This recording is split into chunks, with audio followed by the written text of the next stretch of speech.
Pada hari ini kita akan bincang-bincang agar bisa kita ketahui secara bersama seperti apa sih sebenarnya sejarah di Banten ini. Saya rasa banyak sekali yang belum diketahui khususnya bagi generasi muda yang ada di Provinsi Banten. Nah, pada kesempatan ini kita sudah mengundang langsung nih sebagai narasumber kita Bapak Yadi Ahyadi. Selamat siang Pak Yadi, apa kabar nih? Alhamdulillah. Terima kasih nih sudah hadir di ruang studio kami pada kegiatan podcast kita pada siang hari ini. Nah Pak Yadi ini beliau sebagai sejarawan juga aktif di 3 lembaga yaitu di Bantenologi ya Pak Yadi ya. Kemudian juga Klinik Pusaka dan Lapik 94. Nah, nanti juga kita perlu tahu juga nih generasi muda ya, siapa tahu ada yang minat nih terhadap sejarah Banten ya, di 3 lembaga ini apa aja sih yang dilaksanakan oleh Pak Yadi ya. Kemudian di sini juga nanti di samping Pak Yadi kita juga sudah mengundang Kepala Dinas Pariwisata yaitu Bapak Alhamidi. Nah, nih, bagaimana? Apa kabar Pak Alhamidi? Sehat ya? Assalamualaikum. Terima kasih sudah memenuhi undangan kami nih untuk ikut podcast di sini. Luar biasa. Sehat ya Pak? Alhamdulillah. Terima kasih. Sehat dan tetap semangat. Harus dong Pak, semangat kita ya. Nah, kemudian di sebelah saya ini juga tidak kalah. Jadi kalau saya perhatikan nih ujung-ujung kumisan semua nih. Baik nih, sebelah saya nih ada Kadis Perpustakaan dan Kearsipan Provinsi Banten yaitu Bapak Usman Asidiki Kohara. Selamat siang nih Pak Usman, sudah hadir, terima kasih. Selamat siang Ibu. Assalamualaikum warahmatullahi wabarakatuh. Waalaikumsalam warahmatullahi wabarakatuh. Sehat juga Bapak ya, semangat ya Pak. Baik, pada kesempatan ini para warga masyarakat Banten mungkin kita berikan kesempatan dulu nih karena kan tema kita pada hari ini adalah bagaimana kita mengenal sejarah Banten. Nah, saya ingin tahu dulu nih dari Pak Yadi Ahyadi, Pak, seperti apa sih sejarah Banten ya? Jadi kan dulu nih kita sering mendengar ya bahwa Banten ini mengalami masa kejayaan yang luar biasa ya. Nah, ini tentunya kalau baca buku kadang-kadang panjang Pak. Nah, kita ingin dengar nih dari pakar sejarahnya seperti apa dan kejayaannya juga seperti apa Banten ini. Silahkan Pak, itu dulu saya ingin Bapak menyampaikan kepada pemirsa yang ada di seluruh provinsi Banten. Mangga Pak Yadi. Ya, terima kasih Ibu. Assalamualaikum warahmatullahi wabarakatuh. Waalaikumsalam warahmatullahi wabarakatuh. Banten itu adalah gadis cantik yang seksi. Oh, gitu ya Pak ya. Rebutan oleh banyak bangsa, oleh banyak suku, oleh banyak negara, sehingga dari abad 13 sampai abad 17 ini hampir seluruh masyarakat yang ada di dunia ini banyak bermigrasi ke Banten. Sebagian catatan-catatan yang bisa diakses itu lebih banyaknya di abad ke-16 awal di Maulana Hasanuddin. Kalau arsip-arsip Timur Tengah lebih banyak di arsip Cina, arsip Persia, dan arsip Jepang, termasuk juga arsip Turki. Itu di abad ke-14 ini sudah banyak mendiskusikan dan menceritakan tentang kebesaran Banten saat itu. Bahkan beberapa peneliti abad 16 dari Jerman bahwa Banten sudah disebut sebelum Masehi sebagai penghasil gula dan arak untuk diekspor ke Mesir kuno. Nah, ini butuh untuk dilakukan kajian lebih mendalam untuk menjadi kebanggaan kita bahwa Banten khususnya umumnya di Nusantara menjadi satu bagian pengembangan dan menjadi bagian untuk saling mengisi kebutuhan hidup masyarakat. Karena masyarakat termasuk internasional juga ya, dunia ya. Karena arak dan gula ini dalam beberapa catatan-catatan dokumen kuno justru Banten sebagai penghasil arak dan gula terbaik.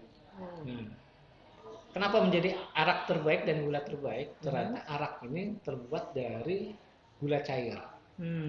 Sehingga ketika dikirim ke Eropa menjadi arak, terjadi fermentasi karena perjalanan laut antara 3 sampai 6 bulan, sehingga itu akan menjadi arak. Berarti ini produk awalnya mah Awalnya cairan gula ya. Cairan gula, Nah, soalnya agak ngeri juga ya Iya. kita jadi penghasil alkohol loh kayak gitu. Ternyata terjadi fermentasinya di Fermentasi tengah itu, laut. di tengah laut, Oke. proses itu. Ya, Nah, itu banyak dokumen-dokumen kuno yang bisa menjelaskan tentang itu, khususnya di laporan Mahuan, laporan Cheng Ho, dan laporan Ibnu Battuta dan Marco Polo di abad ke-14-15. Nah, Banten menjadi pusat kejayaan sehingga menjadi saya mendiskusikan ke beberapa teman-teman yang penggiat pengkaji sejarah dan kebudayaan.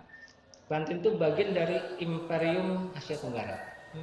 Jadi setelah Malaka di tahun 1511 jatuh di kekuasaan Portugis, ini migrasi dari Malaka ini ke Banten, dan hampir semuanya, sehingga di tahun 1526 Banten dialihkan pemerintahannya ke Maulana Hasanuddin. Sejak Maulana Hasanuddin ini sampai Ageng Tirtayasa adalah itu Imperium Banten. Daerah-daerah yang di Nusantara, kerajaan-kerajaan semuanya itu bersekutu dengan Banten. Nah, persekutuan inilah yang kemudian Banten dikenal ke berbagai penjuru dunia. Dan di abad ke-17, dimulai dari tahun 1600 sampai 1682, itu adalah fase di mana Banten di puncak kejayaannya.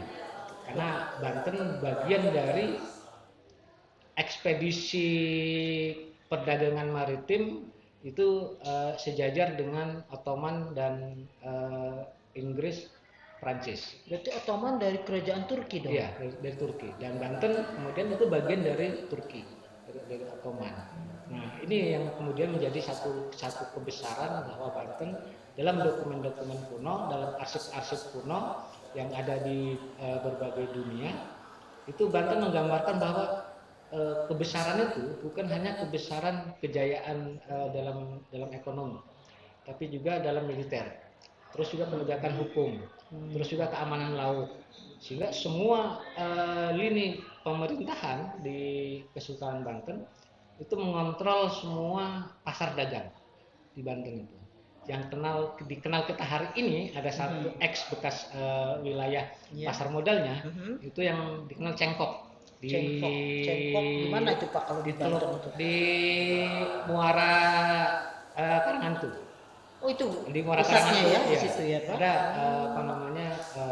Cengkok. Cengkok itu dulu pasar modalnya di sana.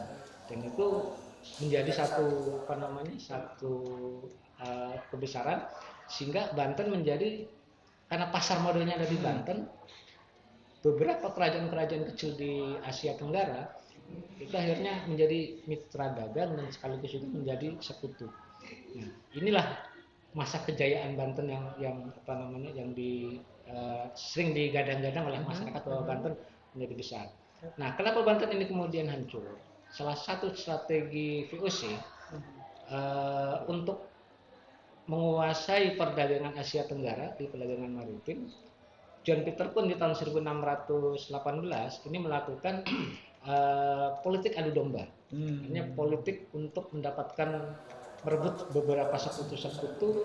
Pertama itu sekutu dari Mataram, Mangkurat I, kemudian Cirebon. Gimana caranya Banten supaya luluh di bawah kekuasaan VOC. Ternyata Banten masih tetap kuat. Kemudian VOC lakukan penyerangan ke Palembang untuk menyetop ketika terjadi peperangan dengan Banten. Maka bantuan dari Bengkulu, dari Aceh, Malaka, dan dari Champa, dari sekarang Thailand dan Myanmar, ini nggak datang ke Banten. Tapi ke Sriwijaya, akhirnya sudah disegat di perairan Palembang, di kandang alang-alang. Kemudian Makassar tahun 1653 itu jatuh di tangan VOC. Nah, Banten akhirnya udah disekat dari sekian bala bantuan ketika terjadi penyerangan dari VOC, sehingga tahun 1682 pasca terjadinya Gunung Krakatau meletus. Ya. Jadi 1883 kan kalau itu 18, ini yang 1680. Oh Ya, sebelumnya pernah juga. Di 1680 Krakatau meletus, akhirnya itu dimanfaatkan oleh VOC untuk menyerang Banten. Ketika posisi dalam Posisi lemah, posisi ya, lemah, dikuasai. senjata tidak berfungsi segala macam, itu dimanfaatkan dengan politik adu domba Sultan Agung Tirtayasa dan Sultan Haji. Nah, inilah fase di keagungan dan kebesaran Banten. Nah, kebesaran Bantennya pertama di bidang investasi. Yang ini yang luput dari sekian para pengkaji. Oh gitu ya. Jadi ternyata Banten dulu juga unggul di bidang investasi. Kenapa investasi kita sekarang bagus? Emang udah. Nah, berarti kita ya mengembalikan kejayaan Banten kembali di bidang investasi. Oke, terus Pak? Nah, di investasi yang bagus ya. Oke. Lebih banyak dari investasi dari bangsa Tionghoa. Oh, luar negeri. Kalau sekarang PMA. Ya, dari modal asing. Tionghoa itu dalam dokumen-dokumen kuno itu dicatat ada istilah, ada tokoh namanya Lim Laku, ada tokoh namanya San Lo, ada tokoh San Bokong atau San Bokong kemudian di Batavia ada Kapten Cek Banko yang mendirikan Menara Banten. Masyarakat mengenalnya Cek Bancut. Kemudian sampai tim Bappenasnya, Balai Pelestarian Balai Perencanaan Pembangunan Nasionalnya saat itu ada namanya Pangeran Cakradana. Oh itu ketua Bappenasnya ya. Bappenasnya di masa Agung Tirtayasa gitu kan. Sebelumnya ada namanya Kaitsu, orang Tionghoa juga, kepala perencanaannya. Sehingga pembangunan itu Banten menjadi satu daerah migrasi masyarakat dunia. Karena migrasi dari masyarakat dunia ini kemudian Banten menjadi pusat peradaban. Bukan hanya sebagai pusat peradaban ekonomi, tapi juga menjadi pusat peradaban pengetahuan. Nah, kita yang luput hari ini dalam pembahasan di daerah bahwa kita sebagai pusat peradaban pendidikan, sebagai pusat peradaban Islam, ini yang sedikit kurang disentuh. Padahal itu nilai jualnya yang lebih kuat. Kenapa nilai jualnya lebih kuat? Karena pembangunan sampai kejayaan di masa Agung Tirtayasa itu ada pembinaan SDM yang kuat ketika masa Abu Mafakir. Pembangunan jadi SDM ini terlupakan. Ya, pembangunannya SDM-nya. Jadi infrastruktur itu akan mengikuti SDM, sehingga ketika proses keruntuhan itu yang diruntuhkan itu bukan fisiknya. Fisiknya lah alam, tapi manusianya, SDM-nya. Sehingga sekarang bagaimana kita harus mengembangkan dan mengembalikan kejayaan masa lalu, bangun SDM-nya, bikin satu rel untuk mengubah paradigma kejayaan masa lalu itu sebagai kebanggaan masyarakat Banten itu sendiri. Apa sih yang jadi kebanggaan? Kita hari ini bangga dengan kehadiran pusat pemerintahan kesultanan, dengan beberapa tokoh segala macam. Tapi nilai-nilai edukasinya, nilai-nilai edukasi dan nilai-nilai etikanya ini jarang dimunculkan, jarang menjadi satu ikon. Ketika memang ini runtuh, maka semuanya akan menjadi runtuh. Jadi pembangunan sedang dalam puncak-puncaknya, perkembangan peradaban juga sedang bagus-bagusnya, tapi di satu sisi mentalitas mulai sedikit agak digerogoti. Jadi itu terbukti, makanya terbukti ketika Banten sejak tahun 1702 mulai ideologi masyarakat Banten itu mulai runtuh. 700 berarti Pak? 702 ya, ideologi itu karena Batavia juga menjadi kerajaan Hindia Belanda, jadi menjadi kerajaan sendiri. Batavia lepas dari Banten. Karena sebelumnya Batavia itu bagian provinsi dari Banten, Jadi Kesultanan Banten itu kalau disebut dengan daerah Banten itu dari Citarum itu sampai ke Tulang Bawang. Itu Banten. Tulang bawang berarti sampai Lampung, Pak. Iya, itu yang disebut dengan Banten. Oh. Yang disebut dengan Sorosoan, Ya. itu dari Tanjung dari Tanjung Pasir Ya. sampai ke Caringin. Caringin berarti Pandeglang. Itu yang disebut dengan Sorosoan. Oh. Karena di Undang-Undang Kesultanan Banten juga disebutkan seperti itu.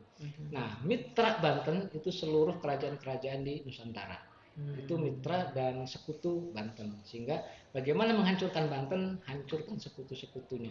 Bagaimana menghancurkan Banten, hancurkan ideologinya. Karena VOC itu berhasil mempelajari teknik menghancurkan Tionghoa. Ketika benteng Cina dibangun, itu bentengnya susah untuk dihancurkan. Tapi ketika ideologinya hancur, maka terpecah-pecah. Nah, di Banten juga keberhasilan VOC ketika menghancurkan Banten, khususnya umumnya di Indonesia, di Nusantara, itu ideologinya. Maka kita hari ini bagaimana harus membuat propaganda baru dengan dokumen-dokumen yang kita miliki. Sayangnya pemerintah daerah khususnya di Banten itu belum menjadikan satu penggalian dokumen-dokumen akar sejarah dan akar budaya. Baik. Kalaupun yang ada gitu kan sekarang, kalaupun yang ada itu baru dari dokumen-dokumen Eropa. Ya. Baik, Pak Yadi. Tadi berarti setidaknya nih para pemirsa di Banten ya semuanya melalui podcast ini penting sekali ya. Jadi kita sekarang sudah tahu bagaimana bahwa Banten itu sudah mengalami kejayaan sejak abad ke-14 malah ya, abad 14 itu juga di bawah sekutunya yang ada di luar ya, di Turki, kemudian juga Cina ya, kemudian juga Timur Tengah dan sekitarnya. Nah ini saat ini kalau kita melihat ya kembali ke sejarah itu rasanya memang cukup strategis ya Pak Yadi ya, Banten ini ya gitu. Dan sekarang ini juga kita sudah lihat bahwa bukti-bukti kestrategisan posisi Banten ini juga saat ini masih sebenarnya sudah bisa dirasakan gitu ya. Tadi Bapak bilang bahwa keunggulan Banten saat itu di bidang investasi. Otomatis dengan investasi yang masuk ke Banten ini kan juga mendorong tingkat pertumbuhan ekonomi di Banten. Dibuktikan dengan berbagai pembangunan yang pesat, ini saya tadi dari cerita Bapak ya. Nah kemudian pembangunannya pesat dan menjadikan Banten sebagai pusat peradaban dunia. Nah ini luar biasa ini. Nah tentunya ini menjadi satu tantangan juga bagi kita yang ada di era kekinian. Nah kira-kira nih Pak Yadi, kita belum bicara bagaimana nanti supaya ini dulu ya, tapi apa yang tadi Bapak ceritakan itu banyak gak sih Pak nih generasi kita yang tahu tentang cerita ini gitu. Bapak kan sering masuk nih mungkin ke seminar lokal ya, luar dan sebagainya. Nah kira-kira untuk masyarakat kita sendiri di Banten nih Pak, banyak gak nih yang tahu nih ya tentang sejarah ini? Nah saya ingin tahu dari Bapak ceritanya. Lalu kira-kira dari sisi Bapak seorang sejarawan, seorang budayawan juga ya Pak ya, apa nih pada era saat ini kita untuk mengembalikan kejayaan Banten, dan kira-kira bisa nggak kita sampai ke sana gitu, mengembalikan kejayaan itu dan menjadikan Banten pada kondisi kekinian ini juga sebagai pusat peradaban di Indonesia dan juga dunia. Nah, kira-kira menurut Bapak bisa nggak, dan apa saja nih tantangannya ke depan? Kalau dari sisi investasi, alhamdulillah memang Pak ya, hanya belum jadi nomor 1 Pak. Ya posisinya kalau dari cerita Bapak kan tadi memposisikan Banten ini sebagai ya yang pertama ya mungkin ya di eranya saat itu. Nah ini kira-kira sekarang nih kalau secara nasional kan kita di urutannya ke-6 Pak. Ya untuk 2022 ini ya pasti ya 10 besar lah ya untuk Indonesia dari sisi investasi. Tapi untuk pembangunan dan sebagainya kita bukan menjadi pusat belum nih. Ya, kita ingin menuju ke sana. Bagaimana menurut Bapak kira-kira? Ya. Kita untuk menjadi pusat edukasi minimal kita melengkapi semua bahan bacaan. melengkapi semua dokumen-dokumen yang ada, Literasinya ya. Oke. literasinya, terus juga kajian-kajian tentang akar budaya kita. Nah, kita masih luput di akar kajian itu. Pertama di manuskrip. Manuskrip Banten ini masih lemah. Bahkan para pemilik manuskrip yang ada di masyarakat ini jangankan untuk membacanya, untuk mengaksesnya aja ini kesulitan. Dan manuskrip di Banten itu ribuan. Isinya itu tentang informasi masa lalu Banten. Saya karena konsentrasi saya lebih banyak di manuskrip, jadi banyak informasi-informasi yang terbaca dari manuskrip. Kemarin setelah melakukan reservasi perbaikan kitab-kitab kuno, karya sebagian yang ditulis oleh Syekh Nawawi Al-Bantani, catatan hariannya, dan ini akan menjadi satu bagian ketika akar budaya akan ditingkatkan, akar kitanya tahu. Jadi budaya itu akarnya ada 11. Manuskrip, ritus, adat istiadat, permainan tradisional, olahraga tradisional, terus pengetahuan tradisional, bahasa, seni, dan cagar budaya. Nah, ini akarnya.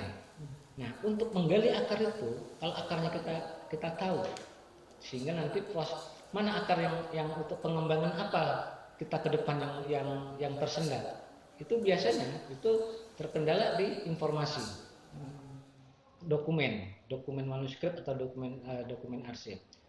Contoh kecil, Banten pernah menjadi satu industri pabrik gula tenaga air. Pabrik gula dengan tenaga air. Sebelumnya sudah ada. Itu. Sebelumnya itu hanya tenaga kerbau atau tenaga sapi. Berarti industri saat itu dengan teknologi yang ada sudah ada teknologi pabriknya bertenaga air. Itu bahkan pengiringan segala macam itu dari wilayah Petir sampai ke Pipitan. Itu ada gorong-gorong untuk penyaluran pendistribusian itu. Bahan bakunya masuk melalui instalasi gorong-gorong itu langsung ke pabrik. Nah, pabriknya itu posisinya dengan dorongan untuk penggilingannya itu bertenaga air. Nah, ini untuk bisa generasi hari ini tahu, itu kan harus ada visual bagaimana menggambarkan masa lalu. Titik-titik sentralnya di mana, cagar budayanya. Sehingga untuk menginformasikan itu. Setelah itu, terus juga dokumennya apa aja. Sehingga orang, oh iya, minimal masyarakat sekitarnya bangga. Terus masyarakat luas bangga bahwa kita dulu pernah punya perusahaan industri industri gula batu bertenaga air. Jadi dorongannya sudah mengenal mesin. Nah, ketika itu dimunculkan, maka regenerasi akan bangkit, akan punya semangat untuk melakukan satu inovasi dan kreativitas baru.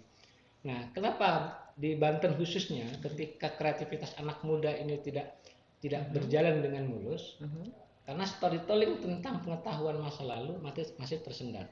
Jadi storytellingnya ini yang masih tersendat. Jadi kalau kita bicara dari dulu mah udah basic industri di Banten ini ya Pak ya? Iya. Oke. Nah, kenapa tersendat? Nah, ini karena lebih banyak di mitologi, mitos-mitos yang dikembangkan, yang dibesarkan segala macam itu. Nah, ini yang menjadi ini. Karena dasar religinya mulai tergerus ya posisinya ya Pak ya.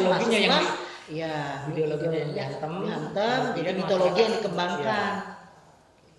Nah, ini jangan sampai terjadi lagi Pak, kalau kembali nanti di era kekinian ini kita sudah maju, jadi pusat investasi juga, tujuan investasi juga, industrialisasi juga sudah banyak. Nah, tinggal bagaimana nanti SDM ke depan ini juga jangan sampai nanti hancur nih ideologinya dinikan. Pengetahuan tentang religinya juga dihancurkan, kembali lagi ke mitologi nanti. Wah, susah ini, bahaya nanti. Oke, terima kasih ini Pak Yadi Ahyadi atas informasi terkait dengan bagaimana sejarah Banten dulu ya dan sekarang. Nah, akhirnya mungkin teman-teman masyarakat Banten semuanya sudah tahu ya bahwa kita memang sudah mengalami kejayaan sejak abad 14.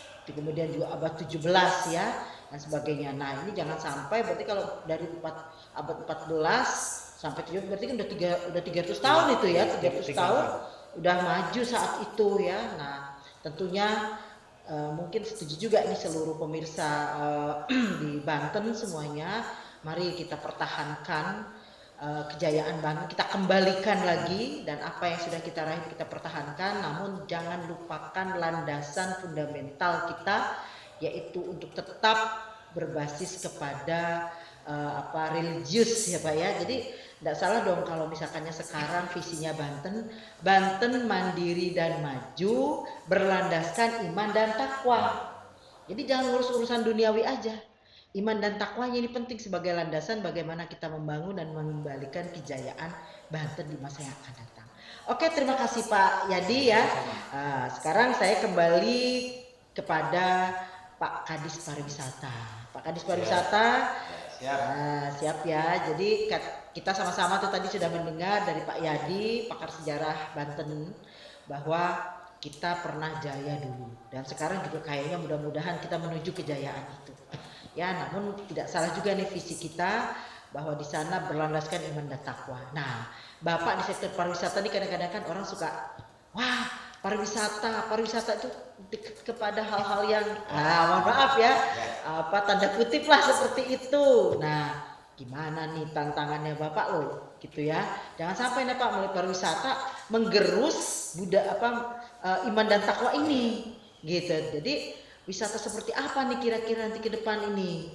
Kan bukan wisata, kalau dulu kan istilahnya wisata halal, apa ya sekarang wisata halal atau ramah muslim dan sebagainya. Ini konsep-konsep yang mungkin kita tidak ingin keluar dari landasan itu ya. Nah, saya ingin bertanya nih Pak,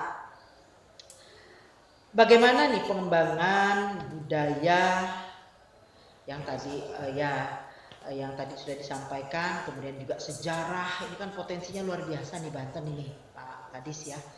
Nah, kira-kira dari sisi pariwisata bagaimana Bapak upaya pengembangannya ke depan supaya budaya Banten ini juga dikenal luas dan berbagai informasi potensi sejarahnya juga bisa dikenal luas, terutama juga ya di kalangan masyarakat kita nih. Jangan sampai masyarakat kita terinfiltrasi oleh budaya-budaya luar yang tidak sesuai dengan nilai-nilai kearifan lokal dan juga religius yang memang masyarakat Banten dikenal dengan religius.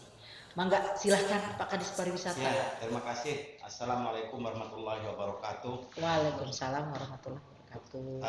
Sangat menarik ya. Hari ini kita membahas bagaimana sejarah Banten dan juga membahas bagaimana kekinian terkait dengan masalah perkembangan di Provinsi Banten. Ya. Tadi Pak Yadi sudah menyampaikan cukup panjang sejarahnya. Bahkan kita pernah mencapai kejayaan masa emasnya kerajaan atau Provinsi Banten ini maju ya, sehingga sampai ke mancanegara. Nah, tentu dari sejarah tadi kalau saya menangkap bahwa Banten memang harus maju saat ini karena cikal bakalnya dulu sudah tumbuh berkembang, baik investasi maupun budaya dan lain sebagainya sudah maju. Oleh karena itu mari kita secara bersama-sama saat ini kita rebut kembali kejayaan tersebut dengan menata kembali bagaimana sistem manajemen yang ada pada saat ini kita kembalikan kepada zaman dulu agar bisa, artinya kejayaan itu bisa direbut kembali. Dan ada beberapa catatan sejarah mungkin dari Kang Ahyadi tadi, ya pengembangannya itu melalui pada saat ini kita bangkitkan kembali Banten yang lebih baik lagi. Nah, kembali kepada pariwisata. Ya. Nah, sektor pariwisata kalau kami lihat adalah pada saat ini tentu banyak pengembangan-pengembangannya. Tadi dari sejarah tadi disampaikan bagaimana Banten ini berjaya, bagaimana Banten ini terkenal dengan religinya dan akar budaya itu memang sudah ada 300 tahun yang lalu. Nah, sehingga pengembangan pada saat ini pariwisata di Banten ini masih arahnya kepada pengembangan wisata religi. Karena kalau kita melihat ya dari peninggalan sejarah tersebut, maka peninggalan sejarah ini dapat dijadikan objek wisata yang memang wisata religi. Jadi kita tidak terlepas dari sejarah yang masa lalu tentunya. Di samping itu kita juga mengembangkan wisata-wisata yang ada di Banten ini, wisata yang memang sudah terkenal yang sangat maju, sangat indah di Provinsi Banten ini terkait dengan masalah wisata alam, wisata buatan, wisata edukasi, dan ini juga memang di Banten saat ini sudah menggeliat Jadi kalau tagline-nya dari pariwisata adalah pariwisata bangkit, ekonomi meningkat. Nah, untuk mengejar ketertinggalan ekonomi tadi, maka pariwisata mendorong semua buat penataan seluruh objek wisata yang ada di Provinsi Banten. Nah, bila kita kaitkan dengan sejarah tadi, memang tempat-tempat di Banten ini di seluruh wilayah Banten ini sudah sejarahnya memang sudah maju. Maka kita menata itu bagaimana wisata ini dapat dikembalikan kembali ke masa lalu kejayaannya, sehingga kita mengembangkan wisata itu secara bersama-sama agar kita mendapatkan artinya wisata itu wisata yang berkelanjutan, wisata maju di Provinsi Banten. Nah, yang pertama adalah kita melihat kalau kami sampaikan mungkin informasi tempat objek wisata di Banten ini sangat banyak ya. Ada 1080 tempat objek wisata. Mungkin teman-teman kemarin bertanya, ini Banten ini sejarahnya bagus, wisatanya bagus, mana datanya? Nah, jadi ini saat ini kita melihat data daripada penataan wisata yang kita lakukan itu sudah 1.800 titik di Provinsi Banten ini. Nah, sebentar Pak, itu dari 1080 ya. objek destinasi wisata itu yang berkaitan dengan budaya. Nah, Ya. saya minta itu ada berapa? Ya, kalau kita hitung kemarin sebanyak 221. 221. Ya, titik yang terkait dengan sejarah yang diceritakan oleh Pak Yadi tadi. Oke, nah terus Ya. bagaimana Bapak meng-create yang 280 ya Pak? Ya, 221. 220 titik itu seperti Ya, apa? ya. Itu kan budaya ya Pak, mungkin bentuknya macam-macam, Ya. ada benda cagar budaya, ada warisan naskah budaya dan sebagainya. Ini kan perlu penyelamatan Ya. ini seperti apa yang sudah dilakukan? Nah, jadi kita saat ini bekerja sama lintas Sektor tentu ya. bidang ya. Lintas sektor, lintas OPD dalam rangka untuk menjaga hal tersebut. Nah, 221 titik tempat objek wisata yang pengembangan ini, maka saat ini sudah kami tata sudah sebanyak 98 titik. Nah, ini kami berkeyakinan dalam kurun waktu 3 tahun ini akan selesai ditata, termasuk cagar budaya dan sebagainya, bekerja sama dengan OPD pendidikan, ini akan bisa kita lestarikan. Nah, tentu ya kalau kita melihat ya perkembangan pariwisata saat ini di Provinsi Banten sudah ke arah yang lebih baik, ke arah yang lebih maju. Lebih-lebih kemarin sudah ditetapkan di launching kick-off-nya Bangga Buatan Indonesia dan Bangga Berwisata di Indonesia. Jadi ini sudah dilakukan gerakan nasional Bangga Buatan Indonesia dan Bangga Berwisata di Indonesia. Nah, ini merupakan satu kegiatan, suatu gerakan nasional yang memang seluruh masyarakat se-Indonesia, bukan hanya di Banten saja, tapi karena Banten ini pertama kali dilakukan kick-off-nya, termasuk adalah yang tersukses di Indonesia. Jadi provinsi lain belum mengikuti. Jadi kick-off kita kemarin, launching terkait dengan Bangga Buatan Indonesia dan Bangga Berwisata di Indonesia ini adalah di satu provinsi yang tersukses melaksanakan itu. Nah, kita akan mengukur bagaimana target-target saat ini yang sudah ditetapkan 1 tahun 2023 ini ada 71.000 juta pengunjung yang masuk ke Banten. Oh, targetnya. Nah, targetnya dan sekian miliar atau puluh miliar ini transaksinya. Nah, ini yang lagi kita ukur. Nah, kalau kita melihat dari data kunjungan wisata di tahun 2022 kemarin, ini kita sudah mencapai 61 juta. Jadi di sini sebetulnya sedikit lagi akan kekejar kita. Nah, ini juga semuanya didukung dari faktor-faktor yang sejarah tadi yang memang cukup menarik di mata dunia. Gitu ya. Bila kita bicara masalah wisata religi, kita tidak terlalu sulit untuk memperkenalkan Banten di mata dunia. Bahkan sampai ke Saudi Arabia pun itu orang akan tertarik masuk ke Banten dalam rangka untuk mengenal bagaimana sejarah lebih dalam lagi ke peradaban Banten itu sendiri. Jadi di sini kalau kita melihat memang yang paling didorong oleh yang lebih banyak itu adalah termasuk wisata religi ya.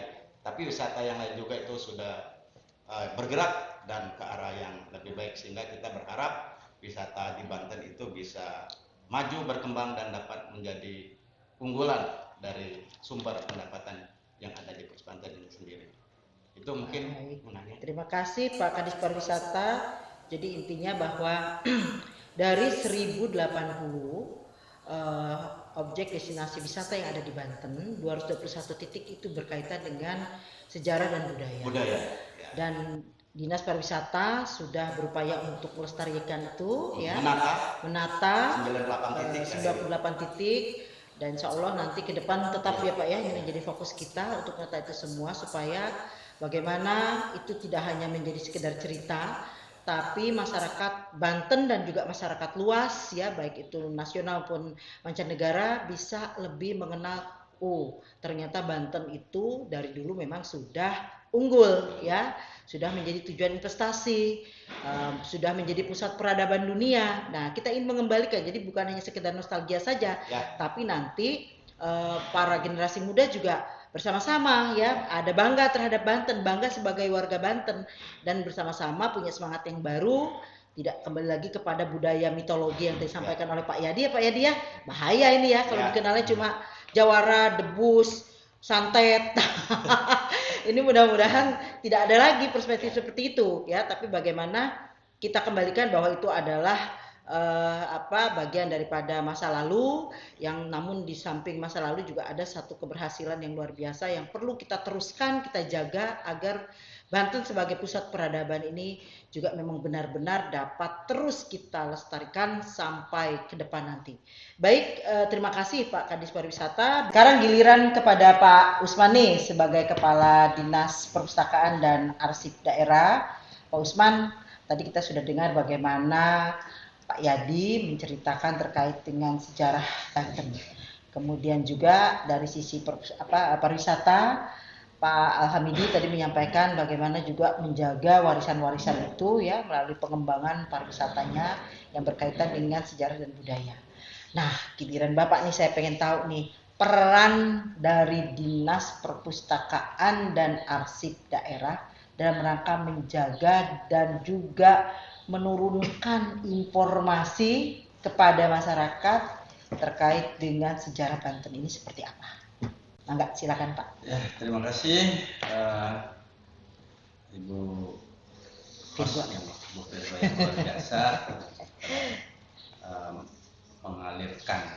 mengalirkan informasi dari dua narasumber tadi, terutama dari Kang Ahyadi ya, sebagai budayawan yang penggiat juga sejarah Banten, menyampaikan beberapa hal tentang kemajuan Banten yang sebetulnya sudah dikenal di seluruh dunia gitu. Dulu Banten itu bandar, dulu Banten itu pusat dari perdagangan internasional ya.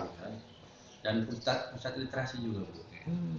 Banten dengan Syekh Nawai Al-Bantaninya betul. Jauh sebelum itu juga udah. Sebelumnya juga sudah ada. Jadi memang literasi itu sudah berkembang sejak lama sehingga Banten itu maju. Karena kemajuan suatu bangsa itu sebenarnya budaya literasi terkait dengan budaya literasi. Di situ ada 6 literasi dasar, baca, tulis, berhitung, kewargaan di situ. Jadi ada juga literasi yang penting tadi budaya itu. Jadi orang kadang memandang perpustakaan secara sempit, hanya baca tulis. Padahal misalnya baca tulis tadi itu literasi budaya, kewargaan, dan baca tulis pun juga tidak dipahami sementara dengan teks. Baca dulu tidak terkait dengan konteks. Bagaimana sebetulnya literasi itu bagian penting di dalam penguatan suatu bangsa. Suatu bangsa yang kuat literasinya dia akan berkembang maju. Nah, yang terkait apa yang disampaikan tadi, yang ini memang menyangkut juga kami. Karena kan arsip atau sejarah Banten itu kemudian seakan hilang karena dia tidak terdokumentasikan dalam arsip.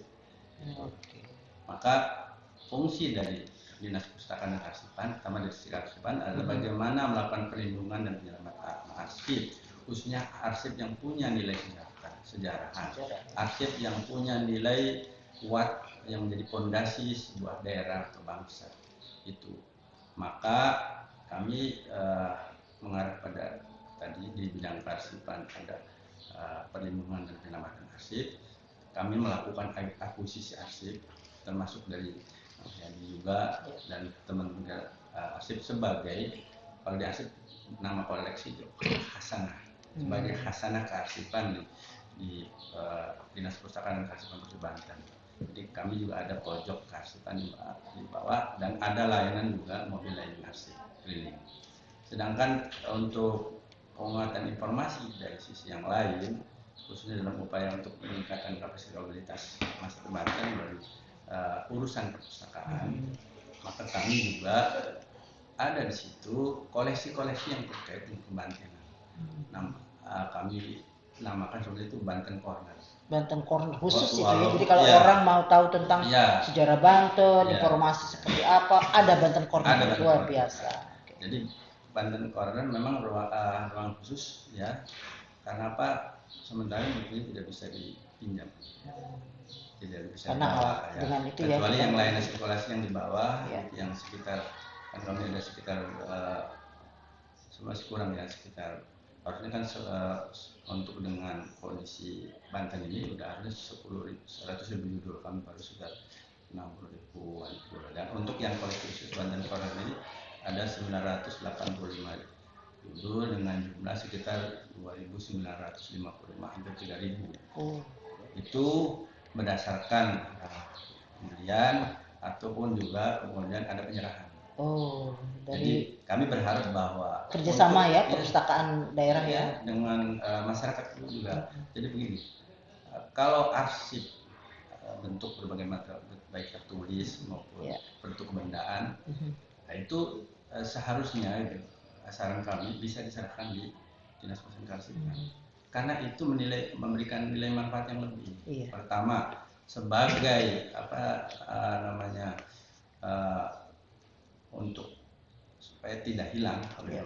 kita melakukan penyelamatan ini juga bisa dimanfaatkan oleh masyarakat luas agar tahu. Karena sebetulnya bukan kertasnya yang kita butuhkan, bukan kertas arsipnya itu yang kita butuhkan. Jadi Bukan itu yang buku, tadi. tetapi isi dan Isi, itu iya. yang diharapkan dapat diketahui oleh masyarakat Banten. Oh, Banten itu jaya. Oke. Sering kita bicara Banten jaya, buktinya mana? Tadi Pak Ayat menjelaskan. Jadi bentuk penyelamatan ya Pak ya. Kalau Ke penyelamatan- aspek penyelamatannya ya. juga gitu. Jadi misalnya di Banten tentang uang Uang Uang dulu Banten, waktu ya, transaksi iya, ya. iya. Kan ekonominya kan jaya itu. Oke. Jadi pada intinya tugas kami adalah melakukan edukasi melalui literasi tadi, literasi terutama literasi budaya dan kewargaan. Kan kita baca, tulis, berhitung, budaya, literasi sekarang literasi finansial, literasi digital. Gitu. Iya. Jadi kami juga mengembangkan juga e-Banten misalnya, perpustakaan digital. Dan untuk menjangkau seluruh wilayah Provinsi Banten, kami punya layanan yang Oke. bisa dimanfaatkan oleh seluruh masyarakat Banten, yaitu layanan mobil pintar. Ini mobilnya pintar, orangnya pintar. Mobil pintar itu internet dan film keliling. Di situ ada edukasi, kita bisa temanya sesuai tema yang mengundang mahasiswa atau masyarakat. Sesuaikan ya dengan Sesuaikan. segmen-segmen yang Ya, dilayani ada ya koleksi Pak di ya. situ.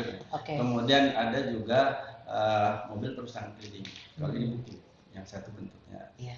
Internet film, ini ada perusahaan keliling itu buku. Baik. Nah, itu. Ya. Di buku itu juga nanti mungkin masyarakat juga bisa meminta jenis apa yang ingin. Bisa request Karena juga ya sesuai- Pak ya. sesuai Request segmennya juga ya. gitu kan. Oke. Kalau masyarakat- Berarti layanan online juga bisa layanan ada. online. Misalnya di rumah nih, Iya.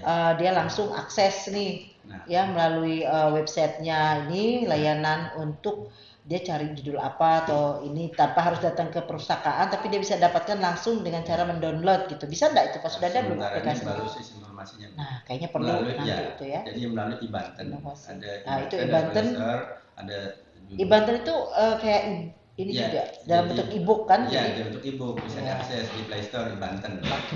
Nah, Itu kemudian berarti udah bisa. ya bisa diakses.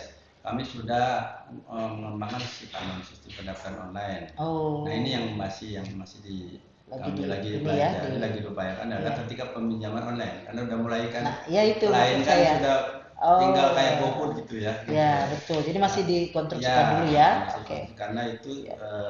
kan koleksi ini kan masih aset. Iya, iya. Jadi kalau kemudian sampai ada tidak Ya. ada perlindungan, juga- Oke, baik. Terima kasih Pak Kadis. Jadi saya sudah melihat langkah-langkah Bapak ya melalui perlindungan, penyelamatan, kemudian dia bagaimana juga melakukan transformasi teknologi ya dalam rangka memberikan layanan dan juga untuk menjaga arsip-arsip sejarah juga Bapak sudah lakukan itu.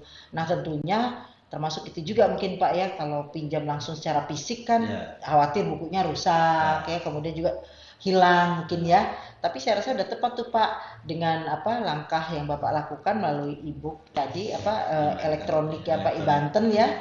Jadi bisa mengakses sejumlah koleksi buku dan arsip-arsip yang ada di Provinsi Banten melalui elektronik ini kan, ini juga bisa bentuk penyelamatan itu ya Pak ya. Nah kemudian juga masyarakat mudah. Tidak harus datang ke sana gitu. Layanan lebih mendekatkan perpustakaan dan arsip daerah ini kepada masyarakat. Itu ya Pak ya, seperti itu. Untuk memenuhi kebutuhan koleksi juga nggak usah banyak-banyak kan nanti ya Pak ya. Kami gitu. membuat namanya batu pusaka. Ada. Pusaka. Oh. Itu integrasi dengan perpustakaan kabupaten kota. Jadi seperti nanti termasuk juga perpustakaan nasional mungkin Pak. Ya. Internasional juga mungkin bisa itu sekarang. Sudah dengan mana Pak? Luar negeri dengan mana? Sementara belum ini. Oh belum. Nah kayaknya perlu tuh Pak. Jadi batu pusaka itu mengintegrasikan di seluruh wilayah dinas perpustakaan di Provinsi Banten. Karena kami memahami di perpustakaan itu buku itu masih barang yang mahal. Nah makanya jadi konsep awalnya seperti ATM bersama. Jadi targetnya nanti satu kartu bisa pinjam. Jadi orang tuh kalau pinjam di sini kadang-kadang susah nyari langsung sana. Ketika bisa diakses dari internet ya. Jadi dengan bisa download provinsi ada di sana di Pandeglang. Oh informasinya ada ya. Oh jadi sudah terkoneksi. Cari buku dengan judul A misalnya. Di perpustakaan kita enggak ada, tapi ternyata bisa ngeling ya dengan yang ngeling ini sekarang yang lebih kembangkan pinjamnya. Jadi boleh dengan kartu yang sama kayak ATM bersama kita bisa narik bagus, luar biasa. Jadi kita dengan kartu yang sama ini bisa minjem koleksinya misalnya dari Pandeglang boleh dipinjam orang Serang, dari Tangerang. Termasuk informasi arsip-arsip sejarah itu tadi ya. Yang kearsipan ini belum karena arsip ini sesuatu yang ada perlakuan tersebut. Karena kehilangan arsip juga bisa pidana. Bisa pidana ya. Jadi perlakuan khusus dan juga arsip itu ya satu itu Bu.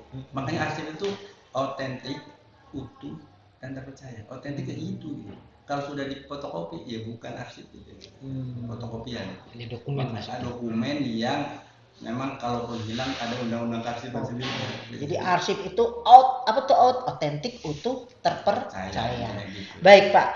Nah sekarang dari yang sudah Bapak lakukan, upaya pendekatan juga langsung melalui transformasi teknologi ya pemanfaatan di situ. Nah kira-kira nih Pak, minatnya di Banten ini terkait dengan literasi itu seperti apa?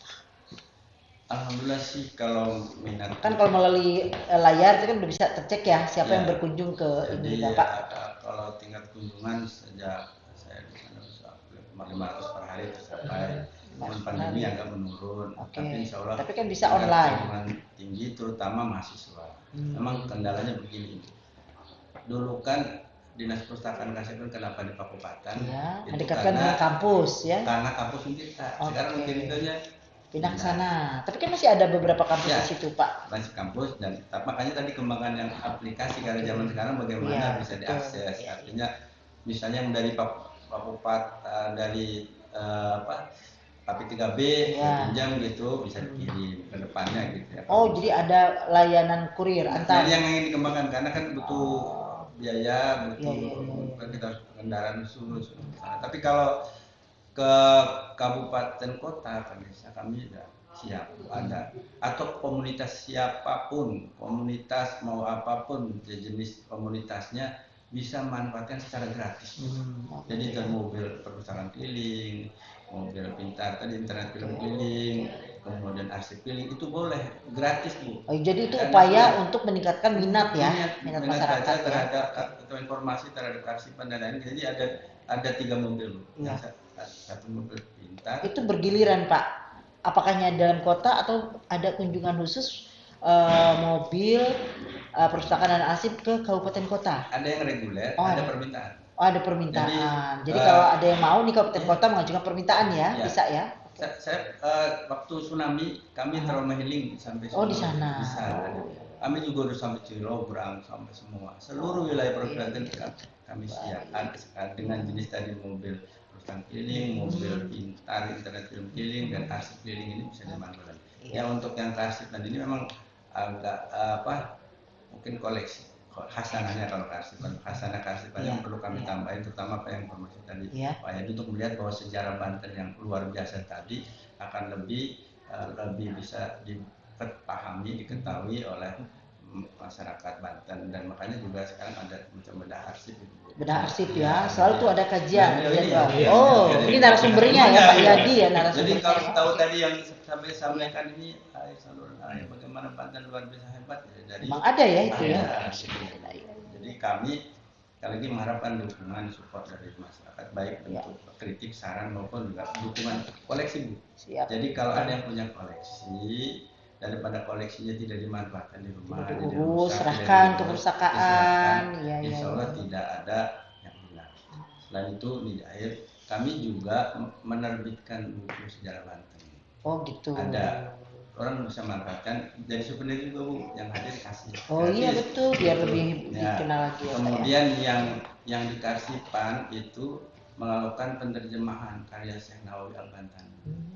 Jadi juga itu juga souvenir ke orang, agar orang tahu bahwa ini ada karya-karya besar dari ulama besar Banten, dan isinya betul-betul untuk mendorong kita Banten itu Banten yang tadi maju, mandiri, berdaya saing, sejahtera, dan berlandaskan iman dan takwa yang misi kita, visi kita yang pada rencana daerah, rencana pembangunan daerah. Yang di RPD ya. Iya, RPD. Jadi Banten yang mandiri, maju, sejahtera, berlandaskan iman dan takwa. Nah, takutnya itu tadi nih, kalau nggak segera ya kita ini kan khawatir kembali kepada budaya mitologi itu tadi. Iya, intervensi jangan sampai mitologi tadi, mitos. Literasi itu adalah untuk mencegah hoax, mencegah tadi itu agar mitologi itu tidak kemudian menjadi sebuah kebenaran gitu kan. Tapi dibuktikan, bisa jadi mitologi itu jadi benar ketika dibuktikan dengan arsip atau kemudian literasi yang memang kuat melihat bahwa itu benar gitu. Baik, terima kasih Pak Usman bahwa tadi sudah disampaikan oleh Pak Kadis Perpustakaan dan Arsip Daerah bagaimana peran daripada Dinas Perpustakaan dan Arsip Daerah dalam rangka menjaga sejarah di Banten, dan juga terkait dengan warisan informasi sejarah Banten supaya bisa terus dikenal oleh warga Banten dan juga seluruh warga Indonesia dan juga warga dunia. Jadi beliau juga sudah mencoba menyesuaikan juga dengan kondisi-kondisi kekinian melalui transformasi teknologi dalam rangka memberikan pendekatan layanan kepada masyarakat. Baik Bapak sekalian, sudah di penghujung akhir ini podcast kita pada siang hari ini. Namun saya ingin ada closing statement satu-satu, singkat saja sekiranya supaya ini menjadi satu hal yang bisa dikenang oleh pemirsa kita di Banten, bagaimana sejarah Banten yang dulu memang sudah dikenal jaya ini, ke depan nanti Banten tetap jaya dan menjadi pusat peradaban dunia. Saya awali dari Pak Yadi nih. Pak, silakan closing statementnya seperti apa. Kemudian nanti saya minta juga ke Pak Kadis Pariwisata dan dari Pak Kadis Perpustakaan dan Arsip Daerah. Maka silakan Pak Yadi, singkat, padat. Terima kasih. Ini amanat leluhur. Jadi wong Banten kudu ngagagurat tapak leluhur.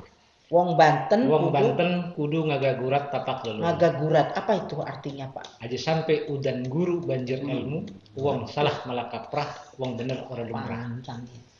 Orang Banten harus melacak kembali peristiwa-peristiwa masa lalunya. Jangan sampai hari ini kita menghadirkan guru dari berbagai disiplin ilmu, sementara orang berbuat salah semakin merajalela dan orang berbuat baik semakin tidak terlihat. Aduh, nanti saya minta tulisan ya Pak buat saya tuh Pak. Nanti saya mau bilang itu ke generasi. Itu ungkapan yang ditulis di mana itu Pak? Naskah mana itu? Oleh Sultan Abdul Maqafir ketika setelah mendapatkan gelar Sultan dari Syarif Mekah. Jadi itu diucapkan ke masyarakat Banten karena saat itu menghadirkan guru dari berbagai disiplin ilmu dari dunia, dari Timur Tengah, dari Eropa segala macam untuk mendidik SDM Banten, sehingga jangan sampai kemudian ketika banjir ilmu, udan guru banjir ilmu, ilmu kita disebarluaskan, tapi orang berbuat salah semakin merajalela, sementara orang berbuat baik semakin tidak terlihat. Jadi itu amanat leluhur. Mungkin itu Oke. mudah-mudahan bisa menjadi satu Baik. Terima kasih. pembelajaran untuk kita Itu semua. visinya saat itu ya, gitu kan. Baik, sekarang kepada Pak Kadis Pariwisata, mangga Pak.